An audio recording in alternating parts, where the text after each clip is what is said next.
ಕೋಲಾರ ಜಿಲ್ಲೆಯ ನರಸಾಪುರ ದ್ವಿಪಥ ರಸ್ತೆಯಲ್ಲಿ ಡಾಂಬರೀಕರಣ ಕಾಮಗಾರಿಗೆ ಸಂಬಂಧಿಸಿದಂತೆ ಮಾಜಿ ಎಪಿಎಂಸಿ ಅಧ್ಯಕ್ಷ ಕುರ್ಕಿ ರಾಜೇಶ್ವರಿ ಅವರು ಮಹತ್ವದ ಹೇಳಿಕೆ ನೀಡಿದ್ದಾರೆ. ನ್ಯಾಯಾಲಯದ ತಡೆಯಾಜ್ಞೆ ತೆರವುಗೊಳಿಸಿ ಡಾಂಬರೀಕರಣಕ್ಕೆ ಅವಕಾಶ ನೀಡಲು ತಾವು ಸಿದ್ಧರಿರುವುದಾಗಿ ತಿಳಿಸಿದ್ದು, ಆದರೆ ಅದಕ್ಕೂ ಮುನ್ನ ಕಾನೂನುಬದ್ಧವಾಗಿ ನೋಟಿಸ್ ನೀಡಿ ಪರಿಹಾರ ನೀಡಬೇಕೆಂದು ಷರತ್ತು ವಿಧಿಸಿದ್ದಾರೆ. ಶುಕ್ರವಾರ ಸುದ್ದಿಗಾರರೊಂದಿಗೆ ಮಾತನಾಡಿದ ಅವರು, ತಮ್ಮ ಜಾಗಕ್ಕೆ ಸಂಬಂಧಿಸಿದಂತೆ ಡಾಂಬರೀಕರಣಕ್ಕೆ ತಡೆಯಾಜ್ಞೆ ತಂದಿರುವುದಾಗಿ ವಿವರಿಸಿದ್ದು, ತಮ್ಮ ಆಸ್ತಿ ಮೇಲೆ ಆರೋಪ ಮಾಡಿ ಖಾತೆ ರದ್ದುಪಡಿಸಿ ಏಕಾಏಕಿ ಜಾಗವನ್ನು ತೆಗೆದುಕೊಳ್ಳಲು ಮುಂದಾಗಿದ್ದು ಮನಸ್ಸಿಗೆ ನೋವುಂಟು ಮಾಡಿದೆ ಎಂದು ಬೇಸರ ವ್ಯಕ್ತಪಡಿಸಿದ್ದಾರೆ.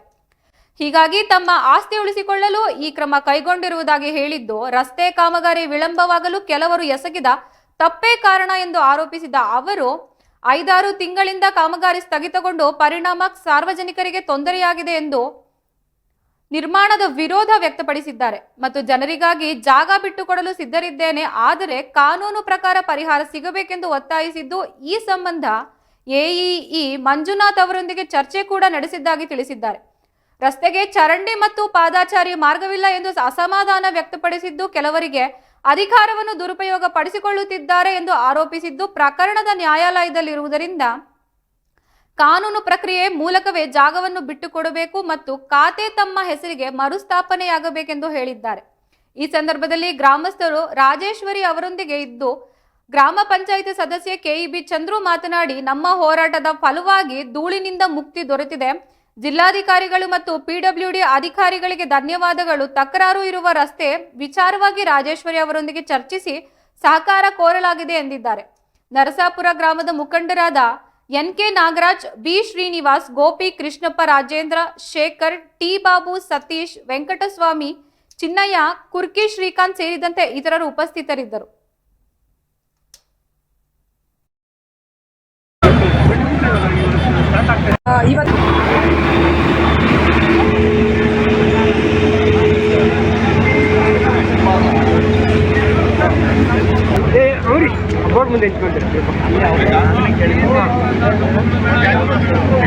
बोलता गुरगौंड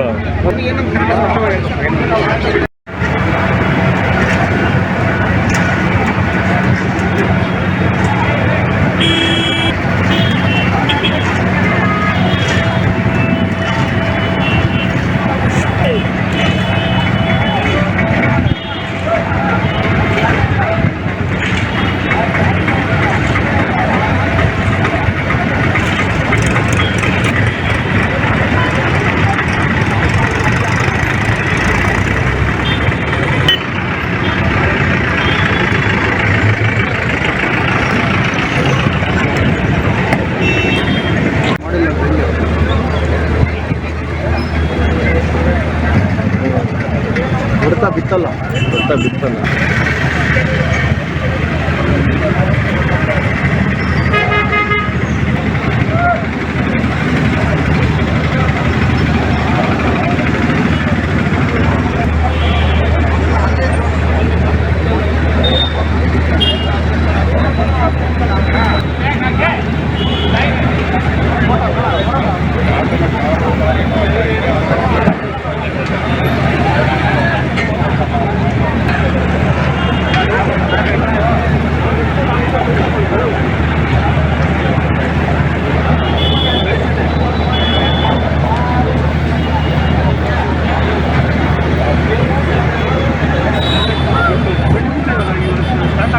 ಇವತ್ತು ಬಿಟ್ಕೊಡೋದಕ್ಕೂ ನಾವಾಗಲ್ಲ, ತೊಗೊಳಕ್ಕೆ ಅವರಾಗಲ್ಲ, ಅದು ಕಂಟೆಂಪ್ಟ್ ಆಫ್ ಕೋರ್ಟ್ ಆಗುತ್ತೆ.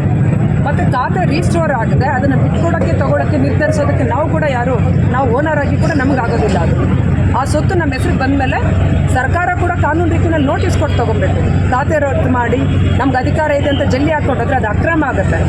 ಯಾರಾದರೂ ರಸ್ತೆಗಳಲ್ಲಿ ಕ್ರಿಮಿನಲ್ಗಳು ಮಾಡೋ ಕೆಲಸ ಆಗುತ್ತೆ ಹೊರತು ಸರ್ಕಾರಿ ನೌಕರರು ಮಾಡೋ ಕೆಲಸ ಅದು ಆಗೋದಿಲ್ಲ ಅಂತ ಹೇಳಕ್ಕೆ ಬಯಸ್ತೀವಿ. ಈಗ ಪರಿಹಾರ ಕೊಟ್ಟು ನಿಮಗೆ ಕೇಳಿದರೆ ಬಿಟ್ಕೊಡ್ತೀವಿ. ಇದನ್ನು ನಾವು ಎಡಬಲ್ಲಿ ಮಂಜುನಾಥ್ ಅವರು ಇದ್ದಾಗಲೇ ಅವ್ರ ಪಾಪ 7 ಅಡಿ ಮಾತಾಡಿದ್ರು. ಅವರು 7 ಅಡಿನ ಬಿಡ್ತೀವಿ ಅಂತ ನಮ್ಮ ತಮ್ಮ 10 ಅಡಿ ಬಿಡಬೇಕಾಗುತ್ತೆ ಅಂತ ಅವರು ಅದನ್ನು ಒಂದು ರೆಕಾರ್ಡ್ ಮಾಡಿ ಗ್ರೂಪ್ ಕೂಡ ಅವ್ರು ಹಾಕಿದ್ರು. ಅವತ್ತೇ ಆ ಮಾತುಕತೆ ನಡೆದಿತ್ತು. ಆಮೇಲೆ ಯಾಕೆ ಖಾತೆ ರದ್ದು ಮಾಡಿದ್ರು, ಯಾಕೆ ಆ ರೀತಿ ತೊಗೊಳಕ್ಕೆ ಪ್ರಯತ್ನ ಪಟ್ಟರು ಅಂತ ಅದನ್ನು ಮಾಡಿರೋರಿಗೆ ಗೊತ್ತೇ ಹೊರತು ನನಗೆ ಗೊತ್ತಿಲ್ಲ. ಗ್ರಾಮಸ್ಥರು ಏನು ಹೇಳ್ತಾರೆ ಇದ್ರ ಬಗ್ಗೆ? ಈಗ ಅವತ್ತೇ ನಾನು ಒಪ್ಕೊಂಡಿದ್ದೆ ಅದನ್ನು. ಅಲ್ಲ, ಗ್ರಾಮಸ್ಥರು ಏನು ಹೇಳ್ತಾರೆ ಸಂಬಂಧಪಟ್ಟಂತೆ? ಕೆಲವರಿಗೆ ನಮ್ಮಿಂದ ತೊಂದರೆ ಆಗಿದೆ, ಧೂಳು ತುಂಬ ಜನ ತುಂಬಿದೆ ಅನ್ನೋದಿದೆ. ಇನ್ನು ಕೆಲವರಿಗೆ ನಾನು ಯಾರ್ಯಾರ ಹತ್ರ ಮಾತಾಡಿದ್ದೀನೋ, ಯಾಕಂದರೆ ನಮ್ಮದು ಒಂದು ಬಾಯಿ ಕೆಟ್ಟ ಕೆಟ್ಟದ್ದು ಮಾಡೋರ್ದು 100 ಬಾಯಿ. ನಾನು ಇನ್ನೂ ಜನರಿಗೆ ತಲುಪಕ್ಕಾಗಿಲ್ಲ. ಆಲ್ಮೋಸ್ಟ್ ಇಲ್ಲಿ ನಿಂತಿರೋ ನಮ್ಮ ಜನ ಎಲ್ಲ ಅಂದ್ಕೊಂಡಿರ್ತಾರೆ ಇವ್ರು ನಿಲ್ಲಿಸ್ಬಿಟ್ಟಿದ್ದಾರೆ ಅಂತ. ಖಂಡಿತ ಸರ್, ಸುಳ್ಳೋದು.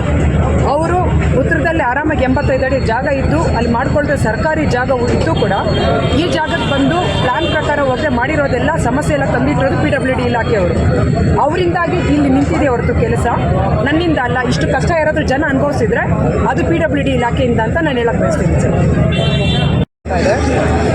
ಇದಕ್ಕೆ ಪಾಪ ಸತತವಾಗಿ ನಮ್ಮ ಗ್ರಾಮಸ್ಥರು ಮತ್ತು ನಮ್ಮ ನಾಯಕರುಗಳು ತುಂಬ SP ಹತ್ರ ಹೋಗಿ DC ಅವ್ರ ಹತ್ರ ಹೋಗಿ ಈ ಕಾರ್ಯ ನಡಿಬೇಕಂತ ತುಂಬಾ ಶ್ರಮ ತಗೊಂಡ್ರು.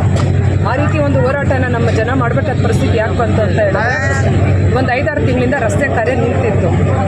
ಅದು ಜನ ಎಲ್ಲ ಏನು ತಿಳ್ಕೊಂಡಿದ್ದಾರೆ ನಮ್ಮಿಂದ ನಿಂತಿದೆ ಅಂತೇಳಿ. ಖಂಡಿತವಾಗಿಯೂ ಅದಲ್ಲ. ನನ್ನ ರಿಕ್ವೆಸ್ಟ್ ಏನು ಅಂತ ಹೇಳಿದ್ರೆ ನಮ್ಮ ಪ್ರಾಪರ್ಟಿನ ಖಾತೆ ರದ್ದುಗೊಳಿಸಿದ್ರ ವಿರುದ್ಧವಾಗಷ್ಟೇ ನಾನು ಕೋರ್ಟಲ್ಲಿ ಸ್ಟೇ ಹೋಗಿದ್ದೀನಿ. ರಸ್ತೆ ಕಾರ್ಯಕ್ಕೆ ವಿರುದ್ಧ ನಾನು ಯಾವತ್ತೂ ಇಲ್ಲ. ಹಾಗಾಗಿ ನಮ್ಮ ಜನ ಏನು ಕೇಳ್ತಾರೆ ನನ್ನನ್ನು, ಈಗ ನಿಮ್ಮಿಂದ ಏನಾದರೂ ತೊಂದರೆ ಆಗ್ತಾ ಇದೆಯಾ ಅಂತ ನನ್ನನ್ನು ಪ್ರಶ್ನೆ ಕೇಳ್ತಾರೆ. ಖಂಡಿತವಾಗಿಲ್ಲ, ನಿಮ್ಮ ಜೊತೆ ನಾನು ಪ್ರೊಟೆಸ್ಟ್ ಬರ್ತೀನಿ. ರಸ್ತೆ ಕಾರ್ಯ ಆಗುತ್ತಂದ್ರೆ ನಿಮ್ಮ ಜೊತೆ ನಾನು ನಿಲ್ತೀನಿ ಅಂತ ಅವ್ರಿಗೆ ಹೇಳ್ತೀನಿ. ಅದ್ರ ಪ್ರಕಾರ ಅವರು ಮುಂದಿನ ದಿನಗಳಲ್ಲಿ ನಿಮ್ಮ ಜಾಗದಲ್ಲಿ ಏನಾದರೂ ಬಿಟ್ಕೊಡ್ಬೇಕಾಗಿ ಬಂದರೆ ಅಂತ ಕೇಳಿದ್ದಾರೆ. ಅದಕ್ಕೆ ನನ್ನ ಉತ್ತರ ಏನಂತ ಹೇಳಿದ್ರೆ ಖಾತೆ ರದ್ದುಗೊಳಿಸಿರೋದ್ರಿಂದ ಅದು ಒಂದು ಆಪಾದನೆ. ಅಂದರೆ ನಾವು ಸೂಕ್ತವಾಗಿ 71ನೇ ಇಸ್ವಿಯಿಂದ ನಮ್ಮ ರಿಜಿಸ್ಟರ್ಡ್ ಡಾಕ್ಯುಮೆಂಟ್ ಇದ್ದು ಖಾತೆ ರದ್ದುಗೊಳಿಸಿದ್ರೆ ಅದು ಒಂದು ಅವಮಾನ ಕೂಡ ನಾವು ತಪ್ಪು ಮಾಡ್ದಂಗೆ. ನಾವು ಹಾಗೆ ಬಿಟ್ಕೊಟ್ರೆ ಅದು ನಮ್ಗೆ ನಾವು ನಿಜ ಅಂತ ಒಪ್ಕೊಂಡಂಗೆ ಆಗುತ್ತೆ. ಮುಂದಿನ ದಿನಗಳಲ್ಲಿ ಕೋರ್ಟಲ್ಲಿ ಆ ಜಾಗನ ನಮ್ಮ ಹೆಸರಿಗೆ ಖಾತೆ ರಿಜಿಸ್ಟರ್ ಆದಮೇಲೆ ಸರ್ಕಾರ ಕಾನೂನು ರೀತಿಯಲ್ಲಿ ಎಲ್ಲವೂ ಕಾನೂನು ರೀತಿಯಲ್ಲಿ ಹೋಗಬೇಕು. ಸರ್ಕಾರ ಇದೆ, ಅಧಿಕಾರ ಇದೆ ಅಂತೇಳಿ ಇವತ್ತು ಖಾತೆ ರದ್ದು ಮಾಡಿರೋದು ಆ ದಾಖಲೆಗಳು ಪಂಚಾಯತಿನಲ್ಲಿ ಇದ್ರೂ ಸಹ ಒಂದು ದೌರ್ಜನ್ಯ. ಅದನ್ನು ಆ ರೀತಿ ಅಲ್ಲದೆ ಕಾನೂನು ರೀತಿಯಲ್ಲಿ ಅವರು ನೋಟಿಸ್ ಕೊಟ್ಟು ಏನು ಅವಶ್ಯಕತೆ ಇದೆಯೋ ಅದನ್ನು ತಗೊಂಡು ಅವ್ರು ಕೆಲಸ ಮಾಡೋದಕ್ಕೆ ನಾನು ಕೋರ್ಟ್ಗೆ ಹೋಗೋದಾಗಲಿ ವಿರೋಧಿಸೋದಾಗಲಿ ಆ ರೀತಿ ನಾನು ಮಾಡೋದಿಲ್ಲ. ಈಗ ಇನ್ನೂ ನೆಸೆಸಿಟಿ ಬರುತ್ತೆ ರೋಡು ಮುಂದಿನ ದಿನಗಳಲ್ಲಿ. ಯಾಕೆಂತ ಹೇಳಿದ್ರೆ ಫುಟ್ಪಾತ್ ಏನೆಲ್ಲ ಕೊಡಬೇಕಾಗುತ್ತೆ ನಮ್ಮ ಜಾಗದಲ್ಲಿ. ನಮ್ಮ ಜಾಗದ ಎಡ್ಜವರೆಗೂ ಟಾರ್ ಹಾಕಿದ್ದಾರೆ. ಖಂಡಿತ ಮುಂದೆ ಜಾಗ ತಗೊಳ್ಳೋಂಥ ಸಂದರ್ಭ ಬರುತ್ತೆ. ಬಂದಾಗ ಅದಕ್ಕೆ ವಿರೋಧನ ವ್ಯಕ್ತಪಡಿಸಲ್ಲ, ನಾನು ಸಹಕಾರ ಕೊಡ್ತೀನಿ ಅಂತೇಳಿ. ಬೇರೆ ಯಾವುದೇ ರೀತಿ ಇದುವರೆಗೂ ನಮ್ಮಿಂದ ಈ ರಸ್ತೆ ನಿಂತಿಲ್ಲ ಅಂತೇಳಿ ನಾನು ಜನರಿಗೆ ತಿಳಿಸೋದಕ್ಕೆ ಈ ಮೂಲಕ ಬಯಸ್ತಾ ಇದ್ದೀನಿ. ಮತ್ತು ನಮ್ಮ ಲೀಡರ್ಗಳು ಏನು ಹೇಳಿದ್ರು ಅವ್ರು ಮನವೊಲಿಸಿದ್ರಿಂದ ನಾನು ಇದುವರೆಗೂ ಸಹಕಾರ ಇದೆ. ಇವತ್ತು ಸಮಾಜದ ಜೊತೆಗೆ ನಮ್ಮದು ಒಳ್ಳೆ ಒಡನಾಟ ಇದೆ. ಆ ರೀತಿಯೇ ಇನ್ನು ಮುಂದೆ ಹೋಗ್ತಾ ಇದ್ದೀನಿ. ಇಷ್ಟು ದಿವಸ ರಸ್ತೆ ಕಾರ್ಯ ನಿಲ್ಲ